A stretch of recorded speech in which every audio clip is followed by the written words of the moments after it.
Mavzu: maktabni boshqarish va ularga rahbarlik qilishning qonun-qoidalari. Birinchi reja: maktabni boshqarish va unga rahbarlik qilishning qonun-qoidalari. Ikkinchi reja: maktab boshqaruvida davlat hujjatlarining yuritilishi. Uchinchi reja: maktabda ta'lim-tarbiyaning amalga oshirishning xususiyatlari, maktab jamoasi va pedagogik kengashning ta'lim-tarbiya jarayonidagi o'rni. Maktabda rahbarlik qilish va uni boshqarish O'zbekiston Respublikasi Konstitutsiyasi va O'zbekiston Respublikasining xalq ta'limi to'g'risidagi qonunlariga muvofiq amalga oshiriladi. Maktabni davlat jamoatchilik asosida boshqarish, xalqchilik, oshkoralik, o'zini o'zi boshqarish prinsiplari mintaqaviy mintaqa xususiyatlarini hisobga olib boshqariladi. O'quvchilar, am, xodimlarni birlashtiruvchi maktab jamoasi o'z vazifasini ota-onalar, mahalla qo'mitalari, kengash jamoatchiliklari bilan mustahkam hamkorlikda amalga oshiradi.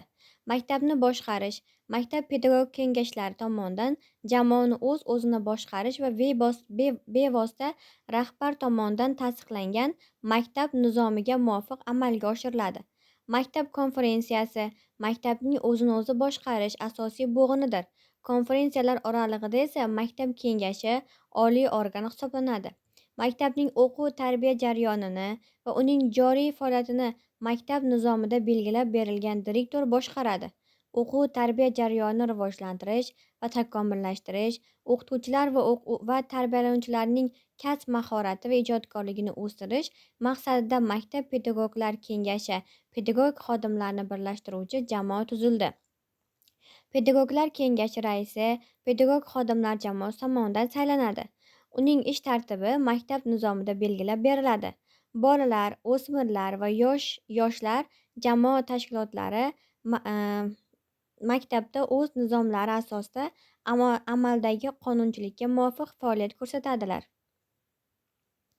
Tavsiyalar: rahbar o'z g'oyaviy va ma'naviy, ma'rifiy, siyosiy, huquqiy saviyasini va mutaxassislik mahoratini doimiy puxta oshirib turishi zarur. Ikkinchisi, bolalarga ta'lim berish nazariyasi va amaliyotini puxta egallagan bo'lishi lozim.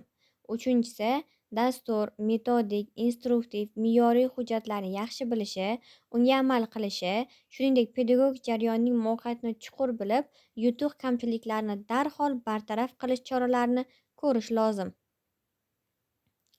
Ta'lim tizimining jamoatchilik asosida boshqarish o'qituvchilar, o'quvchilar, ota-onalar va jamoatchilik vakillaridan iborat pedagogik kengashning umumiy o'rta ta'lim muassasasi faoliyatini samarali tashkil etishga yo'naltirilgan faoliyatdir.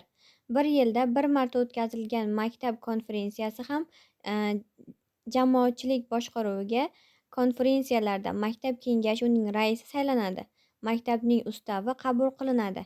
Davlat ta'lim muassasalari bilan bir vaqtda nodavlat ta'lim muassasalarining faoliyat ko'rsatish ham ta'lim boshqarishning jamoatchilik xarakterini ifodalaydi. Har bir rahbar tarbiyachidir.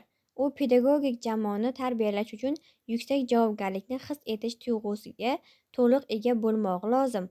Rahbar qo'l ostidagi shaxsga shu qadar pedagogik madaniyatlik bilan ta'sir ko'rsata bilishi kerakki, bu ta'sir natijasida mazkur maktab pedagoglar jamoasining har bir a'zosida onglilik shakllansin. U pedagogik mehnatga nisbatan ijobiy yondashadigan, ijtimoiy hayotda faol qatnashadigan bo'lsin. Maktab direktorining jamoaga tayanib rahbarlik qilish san'ati, qo'l ostidagilarning maktabdagi jamoa tashkilot vakillarining fikrlarini anglab olishi va tezda to'g'ri xulosa chiqarish qobiliyatini boshqaruv ishini to'g'ri tashkil etishda muhim ahamiyat kasb etishi lozim. Maktab rahbari pedagoglar jamoasida o'rtoqlarcha hamkorlik va o'zaro yordam munosabatlarini rivojlantirish uchun javobgardir. Maktab jamoasida yaxshi ijtimoiy-psixologik muhit va vaziyatning bo'lishi ko'p jihatdan rahbar bilan o'qituvchi va tarbiyachilar o'rtasidagi munosabatlarga ham bog'liqdir. Mustahkam intizom bo'lgan taqdirdagina normal pedagogik ish vaziyatni va jamoada to'g'ri o'zaro munosabatlarni vujudga keltirishi mumkin.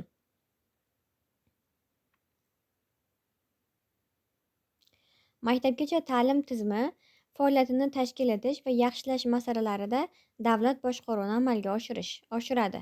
Maktabgacha ta'lim tizimi faoliyatini tashkil etish va yaxshilash masalalarida davlat boshqaruvini amalga oshiradi. Yagona davlat siyosatining asosiy yo'nalishlariga, shu jumladan maktabgacha ta'lim tizimini yanada rivojlantirish nazarda tutuvchi davlat dasturi va boshqa dasturlarni, shuningdek ularni amalga oshirish mexanizmlarini ishlab chiqishga doir takliflarni ko'rib chiqish uchun Vazirlar Mahkamasiga kiritadi. Rahbarning ish uslubi bu boshqaruv jarayonida u yoki bu masalani hal qilishda ham uning o'ziga xos yondashishidir. Rahbar qaror qabul qilgandagina uning bajarilishini tashkil etganda va qo'l ostidagi kishilar ishini nazorat qilganda o'z vazifalariga muvofiq ish ko'radi. E'tiboringiz uchun rahmat.